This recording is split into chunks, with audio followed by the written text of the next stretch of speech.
100 film एका वर्षात release होतात मॅडम. हो 100 हो त्यातल्या 10च फिल्म असतात की जे जाऊन हो. बघाव्यात किंवा मुलांना घेऊन जावं बघायला किंवा आजी आजोबांना घेऊन जावं बघायला. आपण जाऊन डबल बघावी.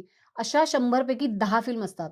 कुठे जातात त्या 90 फिल्म? त्यामध्ये तुम्ही तो आर्टिस्ट वाया घालवता, तुम्ही पैसा वाया घालवता, वेळ वाया घालवता, सगळं वाया घालवता, इलेक्ट्रिसिटी वाया घालवता, किती हम्म, गोष्टी वाया घालवता. हम्म. त्याच्याऐवजी आणि मग म्हणायचं की नाही बजेट कमी होतं म्हणून तशी झाली. मग मला नेहमी असं वाटतं की 4 प्रोड्युसर मिळून एकत्र या ना तुम्ही. माझ्याकडे 1 कोटी रुपये आहेत, तुमच्याकडे 1 कोटी आहेत, अजून कोणाकडे तरी असं 4-5 जण आपण एकत्र आले 5 कोटी रुपये जमतात. 5 कोटीत किती सुंदर फिल्म होईल आणि मग ते 100च्या ऐवजी 95 वर येईल ना तो आकडा. हो. अशा करत तुम्ही 50च फिल्म करा वर्षाला. परत त्याचे की हे सगळ्यांनी मान्य केलं पाहिजे, प्रत्येकाला माझा विषयच चांगला हे वाटत राहणार.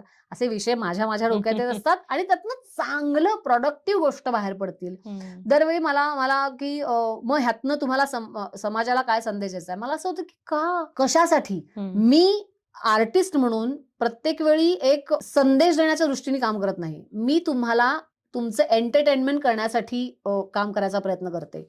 लोकांना हे आणि आजकाल सोशल मीडियावर वाटेल ते बोलतात लोक. हम्म. व्यक्ती स्वतंत्र आहे. तुम्हाला तुम्ही काही बोलू शकता. काय बोलायचं? हम्म. ह्याला कुठेतरी आपणही कारणीभूत नसतो का?